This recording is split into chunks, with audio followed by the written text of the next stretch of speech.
Assalamualaikum warahmatullahi wabarakatuh.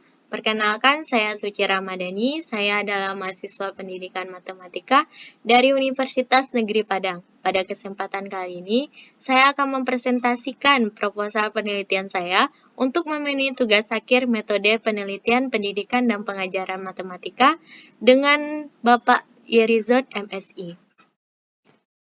Pada proposal penelitian saya kali ini, saya mengangkat judul Pengaruh Penggunaan Model Pembelajaran Contextual Teaching and Learning atau CTL terhadap kemampuan penalaran siswa pada pokok bahasan Sistem Persamaan Linear 2 Variabel kelas 8 SMP Negeri 24 Padang. Di sini saya akan membahas 3 bab, yaitu bab pertama yaitu bab pendahuluan, bab kedua kajian pustaka, dan bab ketiga metode penelitian. Yang pertama, bab 1 pendahuluan. Pada bab 1 pendahuluan ini terdapat beberapa subbab, yaitu yang pertama latar belakang masalah, yang kedua identifikasi masalah, yang ketiga batasan masalah, yang keempat rumusan masalah, yang kelima tujuan penelitian, dan yang keenam manfaat penelitian. Kita masuk yang pertama, latar belakang masalah. Latar belakang masalah. Penalaran merupakan suatu kemampuan yang sangat penting bagi siswa agar siswa dapat menyelesaikan masalah dan guru dapat menilai bagaimana siswa tersebut berpikir. Persamaan linear 2 variabel adalah sebuah persamaan yang mempunyai 2 variabel, dengan masing-masing variabel mempunyai pangkat tertinggi 1 dan tidak ada perkalian di antara kedua variabel tersebut. Ini adalah pendapat dari Dries pada tahun 2011. Linnaeus pada tahun 2006 mengatakan, berdasarkan hasil penelitiannya di kelas 10 SMA, ketika pembelajaran di kelas berlangsung, seringkali dijumpai beberapa siswa mengalami kesulitan belajar, termasuk pada materi SPLDV, khususnya jika disajikan dalam bentuk soal cerita. Siswa merasa kesulitan dalam memahami masalah dalam soal cerita dan menafsirkan ke dalam model matematika. Siswa kurang menggunakan penalaran yang baik dalam menyelesaikan soal SPLDV. Selanjutnya kita masuk ke identifikasi masalah. Nah, berdasarkan latar belakang yang sudah saya bacakan tadi, maka dapat diidentifikasi masalahnya sebagai berikut. Yang pertama, kemampuan penalaran siswa rendah. Yang kedua, siswa kurang tertarik dan tidak semangat belajar SPLDV. Yang ketiga, guru tidak menggunakan instrumen dan model pembelajaran yang memacu penalaran siswa. Selanjutnya kita akan bahas batasan masalah. Nah, pada penelitian saya ini, dari beberapa masalah yang dikemukakan pada identifikasi masalah sini, maka saya sebagai peneliti membatasi masalah yang akan diteliti pada permasalahan menggunakan model pembelajaran CTL pada materi SPLDV terhadap kemampuan penalaran siswa kelas 8 SMP Negeri 24 Padang. Selanjutnya, rumusan masalah. Berdasarkan latar belakang, maka rumusan masalah dalam penelitian ini adalah yang pertama, bagaimana kemampuan penalaran siswa yang diajar dan tidak diajar dengan menggunakan model pembelajaran CTL pada peserta didik kelas 8 SMP Negeri 24 Padang pada materi SPLDV. Yang kedua, apakah terdapat pengaruh model pembelajaran CTL pada peserta didik kelas 8 SMP Negeri 24 Padang pada materi SPLDV terhadap kemampuan penalaran siswanya?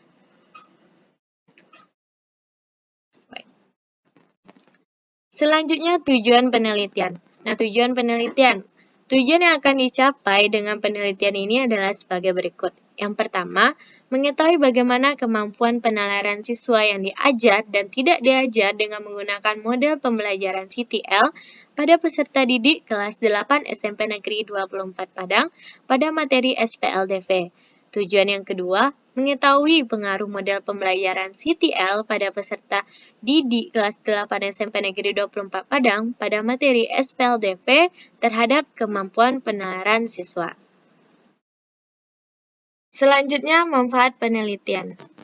Nah, pada manfaat penelitian ini terdapat beberapa manfaat. Yang pertama, manfaat teoritis.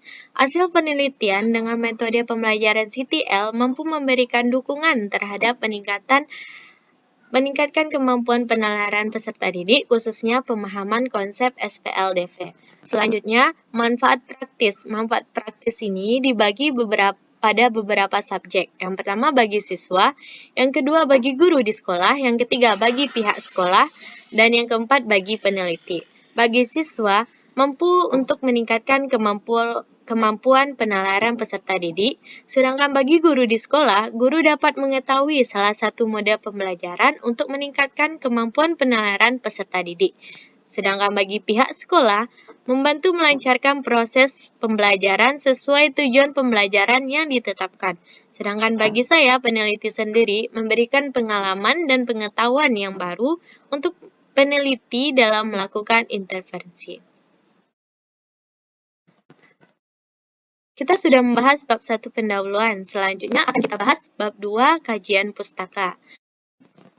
Pada bab 2 kajian pustaka ini, terdapat beberapa subbab. Yang pertamanya adalah kajian teori, yang kedua penelitian yang relevan, yang ketiga kerangka konseptual, dan yang keempat hipotesis penelitian. Kita masuk yang pertama kajian teori. Nah, kajian teori di sini akan saya jelaskan. Fajar Shadiq pada Utami Mukini dan Jasni Narti pada tahun 2014 menyatakan bahwa penalaran merupakan suatu kegiatan, suatu proses, atau suatu kegiatan berpikir yang memperoleh kesimpulan atau membuat suatu pernyataan baru yang benar yang telah terbukti kebenarannya. Sedangkan pernyataan Satyadi yang diperoleh dari Sari dan Raditya pada tahun 2017 menyatakan bahwa penalaran dapat secara langsung meningkatkan hasil belajar peserta didik, yaitu jika peserta didik diberi kesempatan menggunakan penalarannya untuk menduga solusi dari suatu masalah yang terjadi berdasarkan pengalaman sendiri, menjadikan peserta didik akan lebih mudah memahami konsep. Kemampuan penalaran matematis membantu siswa dalam menyimpulkan dan membuktikan suatu pernyataan, membangun gagasan baru, sampai pada menyelesaikan masalah-masalah dalam matematika. Oleh karena itu, kemampuan penalaran matematis ini harus selalu dibiasakan dan dikembangkan dalam setiap pembelajaran matematika. Pembiasan tersebut harus dimulai dari konsistenan guru dalam mengajar, terutama dalam pemberian soal-soal non-rutin. Tarmudi pada tahun 2008 menyatakan bahwa penalaran matematis merupakan suatu kebiasaan otak seperti halnya kebiasaan lain yang harus dikembangkan secara konsisten dengan menggunakan berbagai macam konteks. Satunya dalam menerapkan model pembelajaran yang mampu memberikan kesempatan siswa untuk aktif serta mampu menggunakan kemampuan penalarannya dalam pembelajaran matematika, yaitu dengan mengaitkannya atau menghubungkan materi pembelajaran dalam kehidupan sehari-hari. Model pembelajaran seperti ini dapat mendorong siswa untuk memahami konsep matematika, sehingga siswa mampu menggunakan daya nalar mereka untuk menyelesaikan masalah matematika yang berkaitan dengan kehidupan sehari-hari. Model pembelajaran yang efektif dan berpengaruh dalam meningkatkan kemampuan penalaran matematika siswa adalah model pembelajaran Contextual Teaching and Learning atau CTL. CTL merupakan model pembelajaran di mana siswa dituntut untuk mengaitkan materi yang dipelajari dengan kehidupan sehari-hari, sehingga apa yang didapat tidak hanya dari guru, tetapi berdasarkan pengalaman dan keadaan yang ada di sekitar. Memanfaatkan model pembelajaran kontekstual teaching and learning ini atau CTL akan menciptakan ruang kelas yang di dalamnya siswa akan menjadi lebih aktif serta pembelajarannya lebih bermakna. Artinya siswa memahami materi yang diberikan dengan melakukan sendiri kegiatan pembelajaran sehingga mendorong siswa untuk lebih berani mengemukakan pendapat tentang materi yang telah dipelajari. Menurut Sanjaya, ada 7 komponen utama yang mendasari penerapan pembelajaran kontekstual di kelas. Komponen-komponen tersebut yaitu yang pertama konstruktivisme. Nah, konstruktivisme adalah proses membangun atau menyusun pengetahuan baru dalam struktur kognitif siswa berdasarkan pengalamannya. Yang kedua, menemukan atau inquiry. Nah, inquiry menurut Sanjaya sendiri mengatakan bahwa inquiry adalah proses pembelajaran didasarkan pada pencarian dan penemuan melalui proses berpikir secara sistematis. Yang ketiga, bertanya. Bertanya pada hakikatnya adalah bertanya dan menjawab pertanyaan. Bertanya dapat dipandang sebagai refleksi dari keingintahuan setiap individu, sedangkan menjawab pertanyaan mencerminkan kemampuan seseorang dalam berpikir. Dalam proses pembelajaran CTL, guru tidak menyampaikan informasi begitu saja, akan tetapi memancing agar siswa dapat menemukannya sendiri. Nah, selanjutnya adalah masyarakat belajar. Dalam kelas CTL, penerapan asas masyarakat belajar dapat dilakukan dengan menerapkan pembelajaran melalui kelompok belajar. Siswa dibagi dalam kelompok-kelompok yang anggotanya bersifat heterogen, baik dilihat dari kemampuan, kecepatan belajar, maupun dilihat dari bakat dan minatnya. Selanjutnya, pemodelan. Azas modeling dalam CTL adalah proses pembelajaran dengan memperagakan sesuatu sebagai contoh yang dapat ditiru oleh setiap siswanya. Selanjutnya, refleksi. Nah, refleksi adalah proses pengendapan pengalaman yang telah dipelajari yang dilakukan dengan cara mengurutkan kejadian-kejadian atau peristiwa pembelajaran yang telah dilaluinya. Selanjutnya, penilaian nyata atau authentic assessment. Nah, penilaian nyata adalah proses yang dilakukan guru untuk mengumpulkan informasi tentang perkembangan belajar yang dilakukan siswa.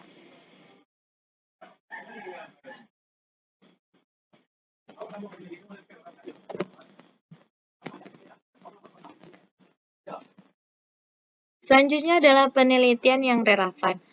Nah, penelitian yang relevan pendapat dari Linnaeus pada tahun 2016, berdasarkan hasil penelitiannya di kelas 10 SMA ketika pembelajaran di kelas berlangsung, seringkali dijumpai beberapa siswa mengalami kesulitan belajar termasuk pada materi SPLDV, khususnya jika disajikan dalam bentuk soal cerita. Siswa merasa kesulitan dalam memahami masalah dalam soal cerita dan menafsirkannya ke dalam model matematika. Siswa kurang menggunakan penalaran yang baik dalam menyelesaikan soal dari sistem persamaan linear dua variabel. Selanjutnya, kerangka konseptual.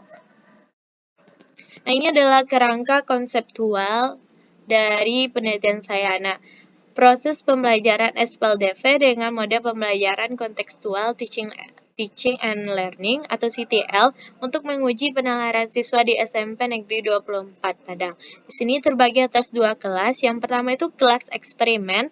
Kelas eksperimen menerapkan mode pembelajaran CTL, itu adalah kelas 8A. Kemudian kelas kontrol menerapkan model pembelajaran konvensional.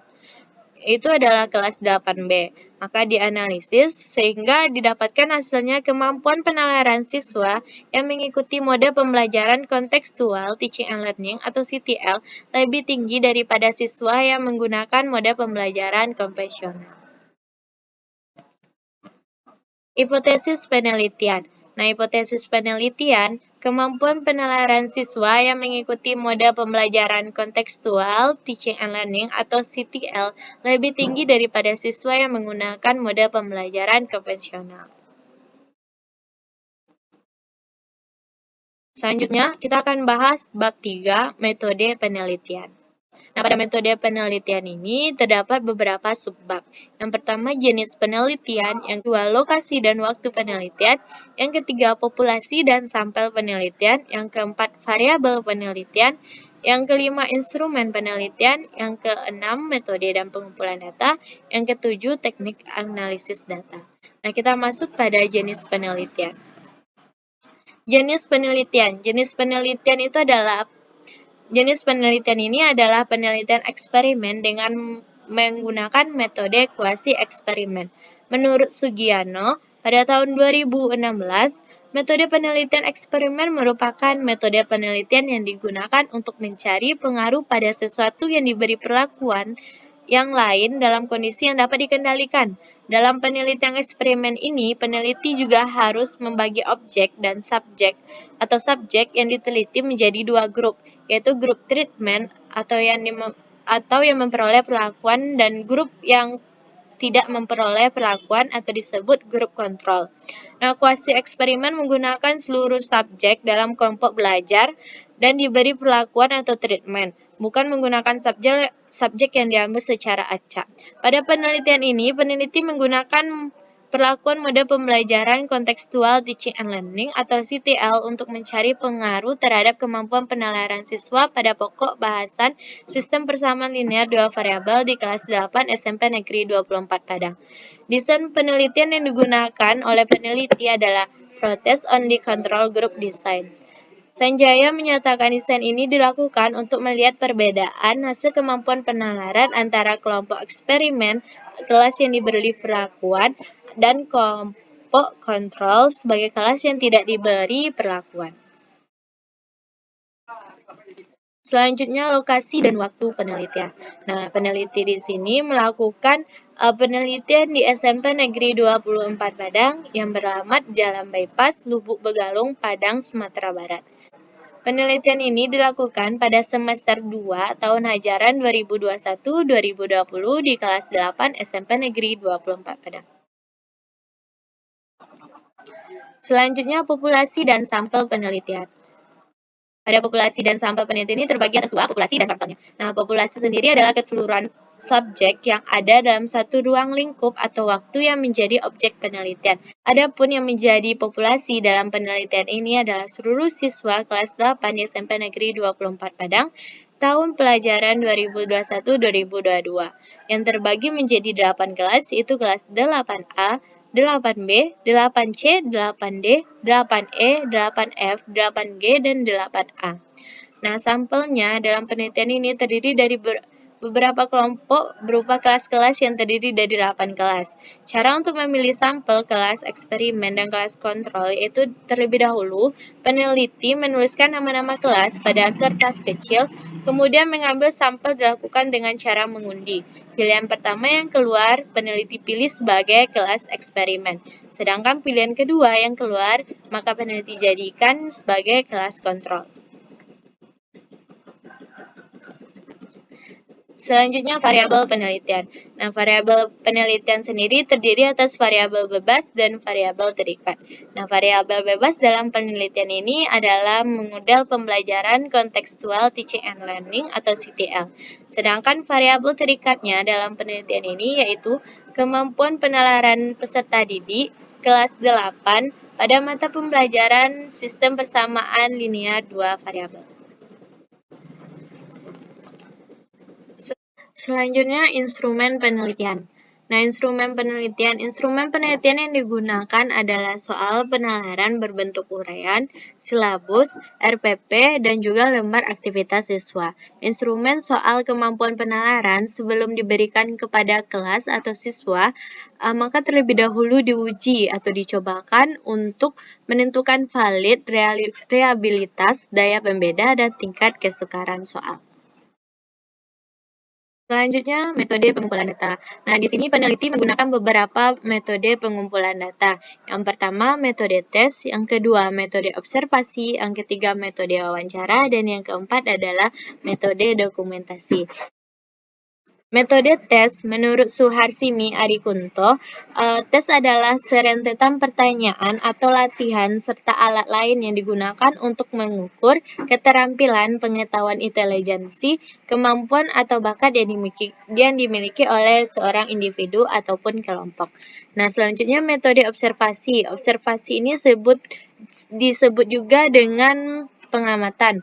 Nah, observasi ini meliputi kegiatan pemuatan perhatian terhadap suatu objek dengan menggunakan seluruh alat indera. Jadi observasi ini dapat dilakukan melalui penglihatan, penciuman, pendengaran, peraba, dan pengecap. Apa yang dikatakan di sini sebenarnya adalah pengamatan secara langsung.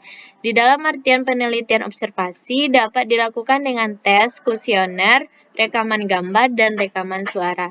Selanjutnya, interview atau wawancara. Nah, wawancara ini adalah sebuah dialog yang dilakukan oleh pewawancara atau interviewer untuk memperoleh informasi dari terwawancara atau interview. Nah, interview digunakan oleh peneliti untuk meneliti keadaan seseorang, misalkan untuk mencari data tentang variabel latar belakang murid, orang tua, pendidikan, perhatian, sikap, dan terhadap sikap tertentu. Selanjutnya, metode dokumentasi. Dokumentasi ini berasal dari kata dokumen yang artinya barang-barang yang tertulis.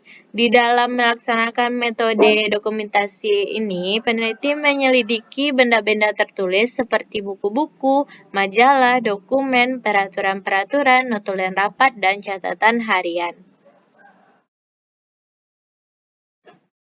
Selanjutnya, teknis analisis data. Teknis analisis data yang digunakan dalam menjawab hipotesis terhadap perbedaan kemampuan penalaran matematika siswa dalam mengikuti mode pembelajaran CTL dengan siswa yang mengikuti mode pembelajaran konvensional atau langsung ialah dengan menguji uji T untuk melihat perbedaan antar kelas sampel.